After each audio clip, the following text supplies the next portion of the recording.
Bienvenidas, bienvenidos a otro programa de Conversando con Correa. Nuevamente, un invitado muy especial, parte de la historia de Colombia, parte de la historia latinoamericana, parte de la historia de la integración de América Latina. Me refiero al presidente Ernesto Samper, presidente de Colombia en el periodo 1994-1998, pero con una larga trayectoria política, senador, concejal, embajador, ministro y durante 2 años y medio secretario de la Unión de Naciones del Sur, UNASUR, ese sueño integracionista de la América del Sur. Bienvenido, Ernesto, muchas gracias por aceptar nuestra invitación. Muchas gracias, Rafael, muy contento de estar en esta nueva actividad.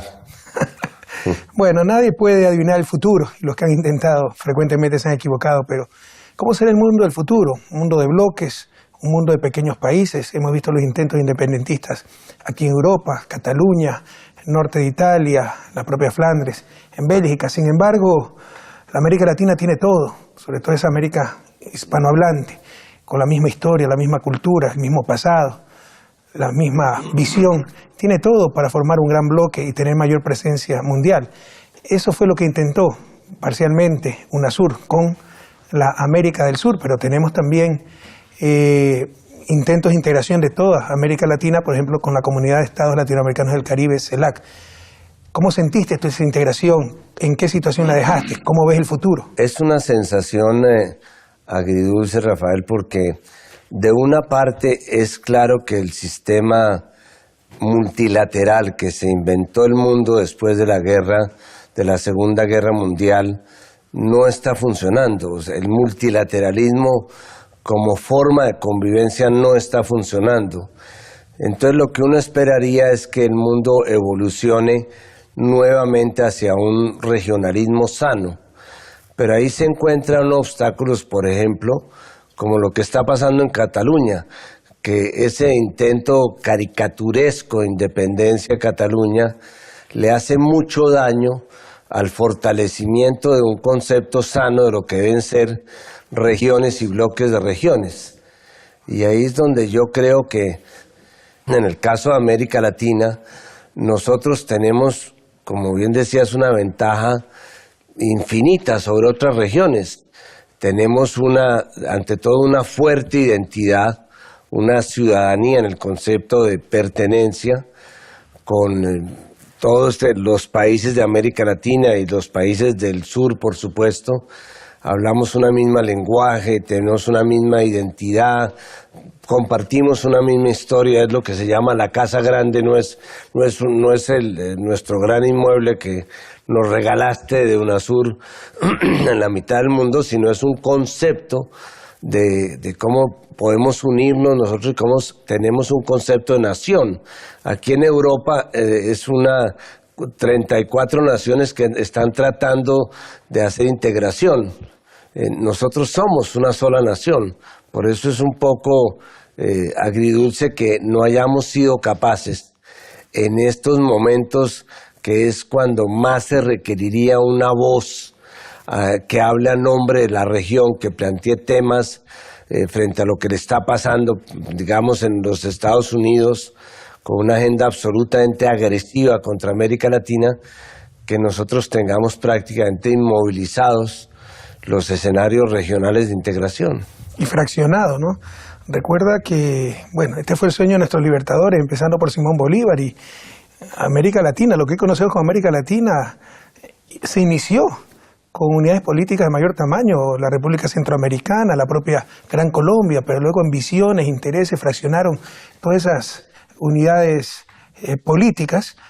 Hoy tenemos una América Latina bastante fraccionada y ahí debemos aprender mucho del mundo, ¿no? Europa, el ejemplo de integración, pese a las tensiones que hoy sufre, que hoy enfrenta, el ejemplo de integración que nos da diferentes culturas, diferentes religiones, diferentes sistemas políticos. Hace 60, 70 años se mataron por decenas de millones durante la Segunda Guerra Mundial, pero tuvieron esa voluntad política de unirse. Claro. Mientras que los europeos tendrán que explicarle a sus hijos por qué se unieron. Los latinoamericanos tendremos que explicarle a nuestros hijos, si algún día logramos esa tan deseada integración, ¿por qué nos demoramos tanto? Porque tenemos todo.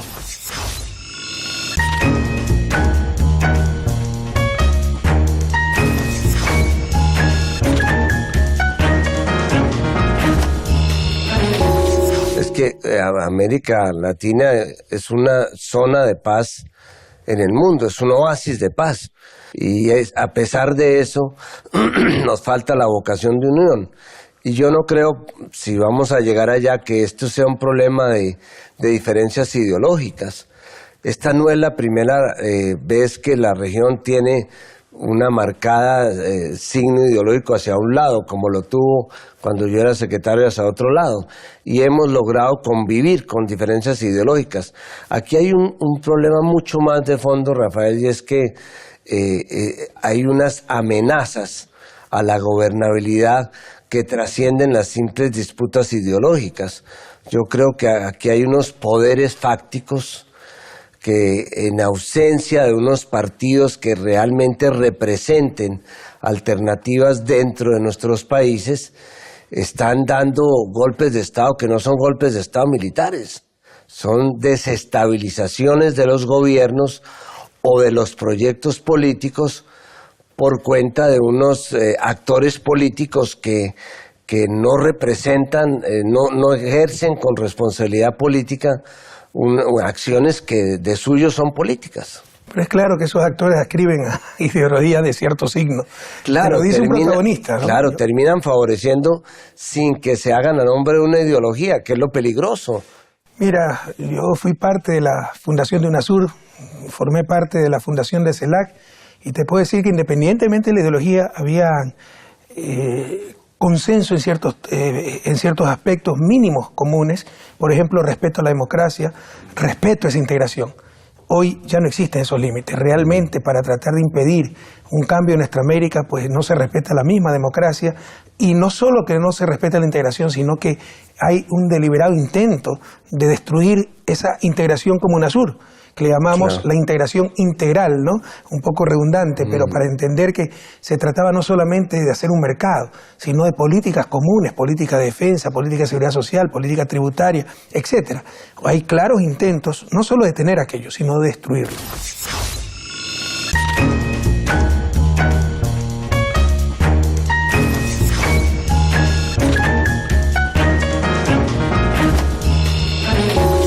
Es verdad, pero hay que también saber de dónde viene UNASUR. De alguna manera la región al terminar el siglo pasado estaba absolutamente desconcertada porque había aplicado un modelo que fue el modelo neoliberal durante los últimos 20 años, que no generó unas tasas de crecimiento importantes, pero que sí generó una mayor pobreza.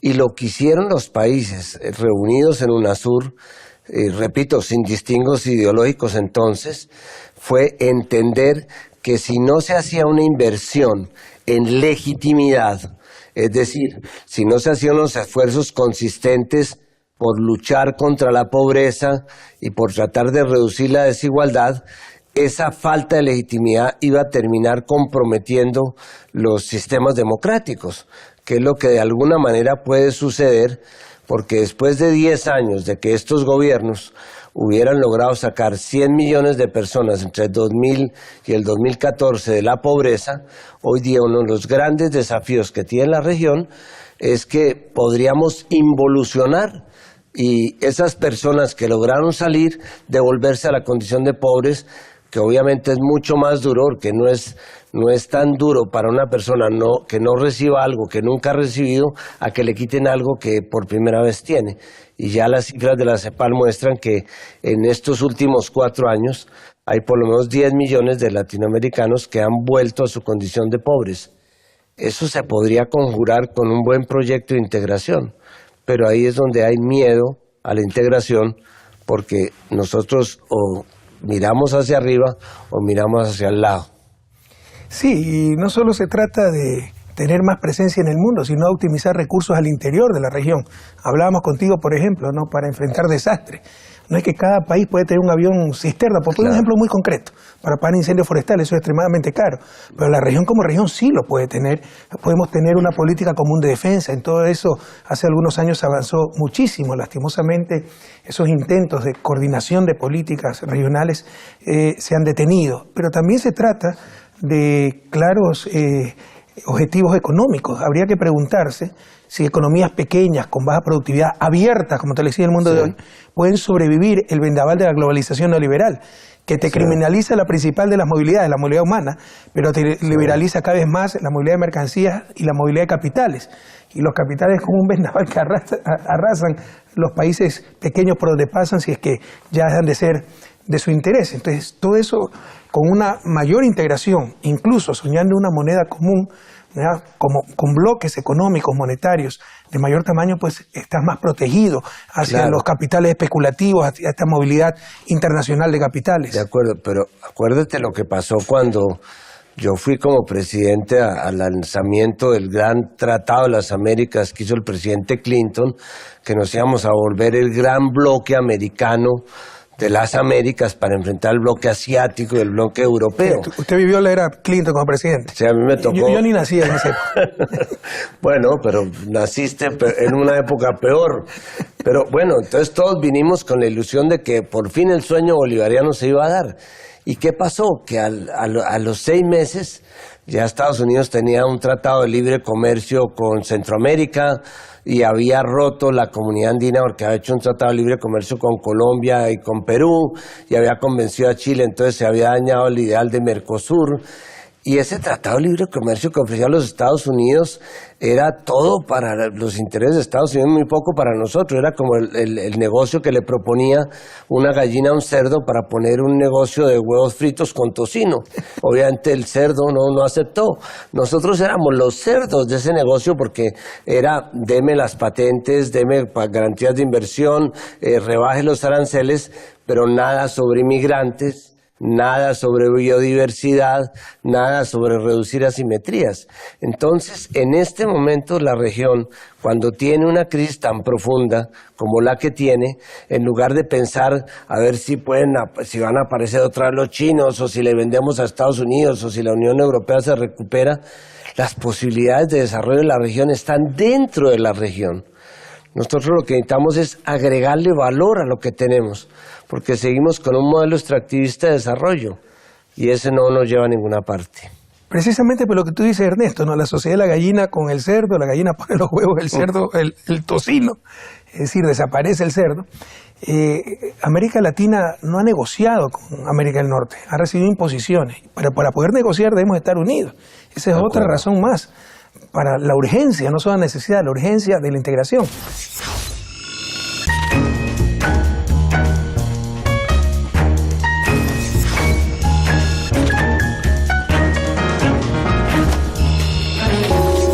Pero tú fuiste 2 años y medio secretario de UNASUR. ¿Cómo avanzamos en esa integración, al menos en América del Sur? Los aciertos de UNASUR, los desafíos, las falencias, los errores. Mira, para mí fue una experiencia fascinante, porque hay temas de UNASUR que definitivamente yo reivindico. Por ejemplo, el Consejo Suramericano de Defensa. Gracias a ese Consejo Suramericano de Defensa, hoy día no están nuestros altos mandos en Estados Unidos recibiendo órdenes y trabajando sobre las hipótesis de conflicto que les vendían, y era qué pasaría si hubiera una guerra entre Ecuador y Perú, qué pasaría si se enfrentan Colombia y Venezuela. Todas esas hipótesis nos involucraban unos contra otros. Hoy día el Consejo Suramericano de Defensa trabaja con hipótesis de confianza, cómo sumarnos para defender patologías globales como el narcotráfico o el terrorismo. O sea, hay cosas de UNASUR que yo reivindico. Es un poco lamentable que lo que permitió que naciera UNASUR, que fue lamentablemente aceptar que el veto fuera el sistema, o que más que el veto, que el consenso fuera el sistema de votación, es lo que en este momento está impidiendo que UNASUR siga adelante.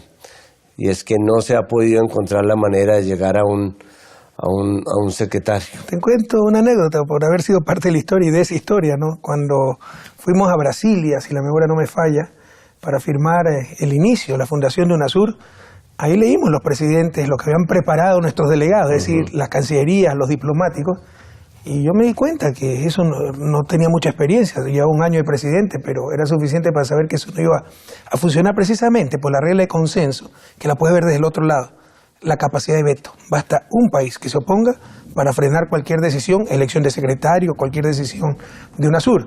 Además, pues el secretario general que tenía que dirigir la entidad estaba en cuarto lugar y lo ponía un poco menos que secretario ejecutivo, nada más, no un secretario para recibir órdenes. Y servir tintos, Sí, servir café. En primer lugar estaba el Consejo de Presidentes, luego el Consejo de Cancilleres, luego el Consejo de Notables, ¿cómo es que se llama? De altas autoridades, para darse espacio a estos burócratas, y de ahí venía el secretario. Por eso una decisión no escrita, ¿no? Fue tratar de que el secretario sea un expresidente para que la persona haga el puesto. Pero obviamente esa fue una falla muy grave. Yo me negué a firmar. Me invitaron a un desayuno, Lula, Hugo Chávez, Evo, y me convencieron de firmar y que después iban a corregir aquello, e ingenuamente creí aquello. Porque para corregirlo necesitaban el consenso. No, y para corregirlo necesitaba que pase de nuevo por todos los congresos, senados, asambleas, y ese es un proceso extremadamente complejo. Entonces quedó ahí y por eso es muy fácil inmovilizar UNASUR por la capacidad de veto. Pero también esta estructura, ¿no? En donde en cuarto lugar está el secretario general. Claro, ahora, al margen de eso, que es algo que hay que arreglar, yo sí veo que la región necesita reencontrarse. Y por eso a mí no me disgusta la CELAC como un escenario de reencuentro de la región. A mí me sonaba un poco raro como representante de Sudamérica encontrar a los mexicanos como si fueran de otro país o de otra región. Todos tenemos compartimos esa casa grande.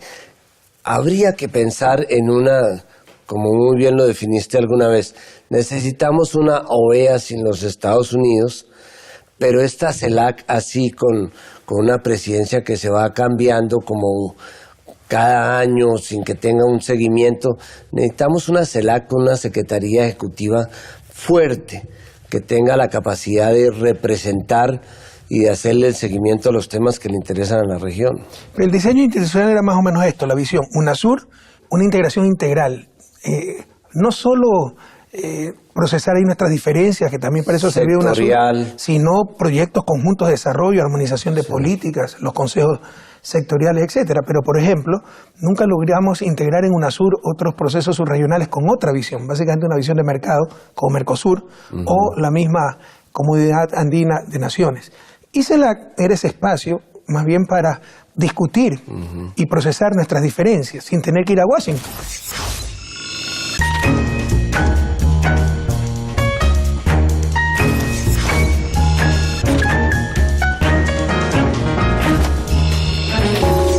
CELAC nace del Grupo de Río, cuando nos reunimos en Santo Domingo, fue un grave conflicto con Colombia, aquel 1 de marzo del 2008, cuando nos bombardeó Colombia.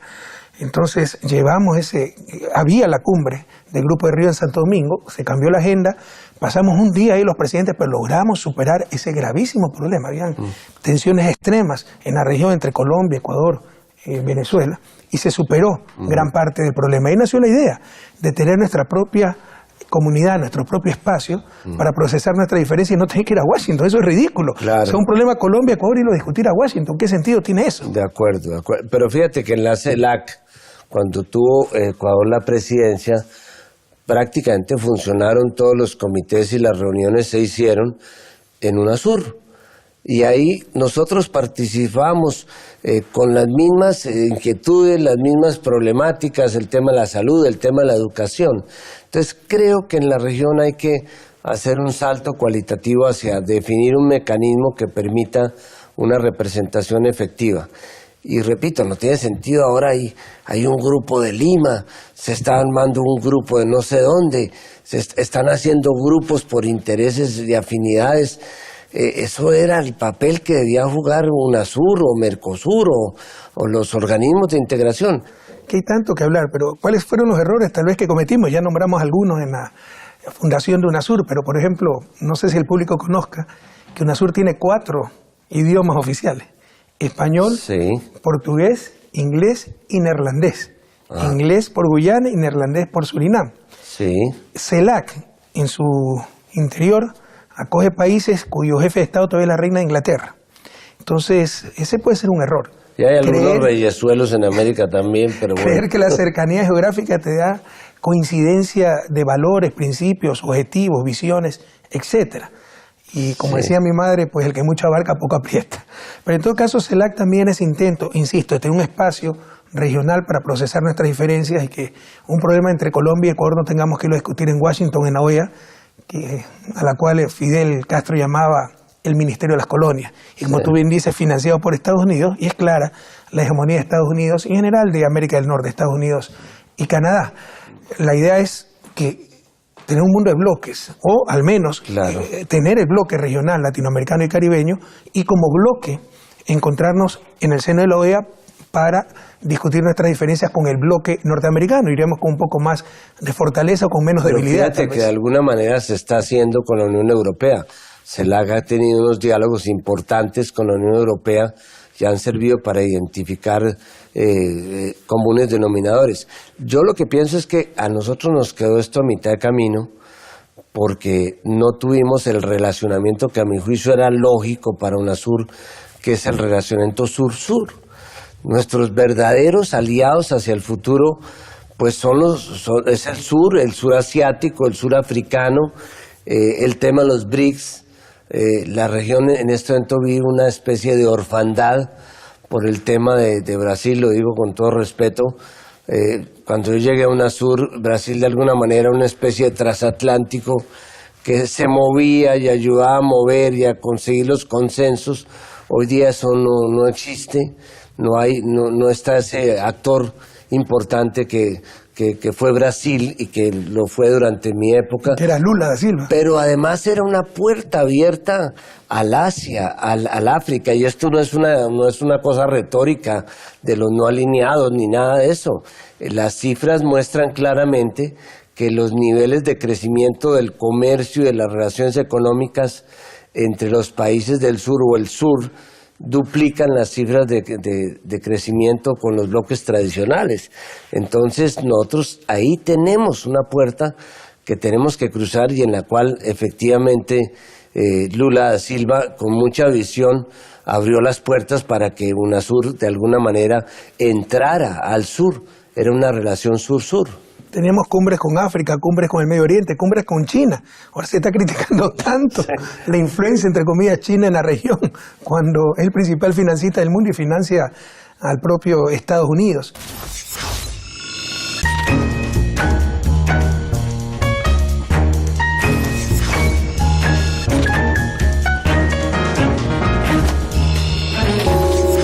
Retomando una idea que mencionaste, el sistema interamericano. Aquí no se trata de ser anti algo, ¿no?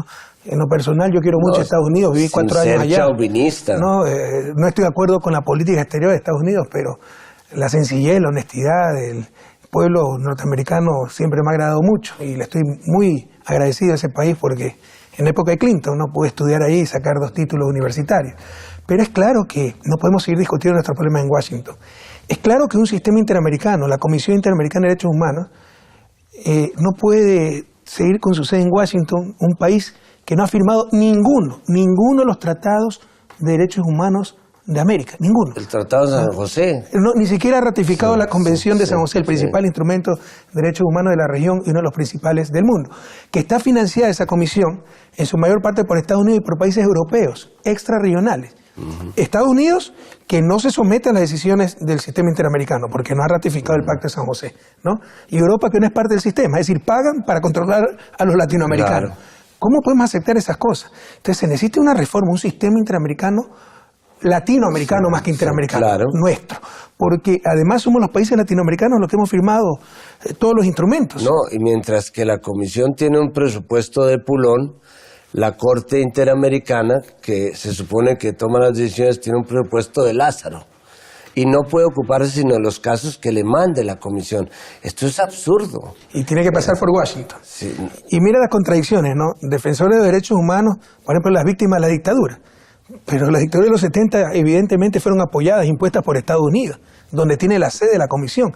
Entonces son contradicciones impresentables. El sistema interamericano europeo, de derechos humanos europeo, solo tiene corte, que realiza las funciones de la Comisión, que es básicamente difundir los valores de los derechos humanos, etcétera, y obviamente de juzgado, de la Corte, la propia Corte, ¿no? Solo tiene una institución, Corte Europea de Derechos Humanos. En América tenemos 2, y como tú dices, la puerta de entrada al sistema es es la comisión que se encuentra en Washington. Claro. Y muchas veces las decisiones son extremadamente políticas, no en función realmente de defensa de esos derechos. Ahora, este es un reclamo, sin ser chauvinista, general. Los Estados Unidos, hay 22 tratados que se podrían considerar como el referente ético, digamos, de la globalización.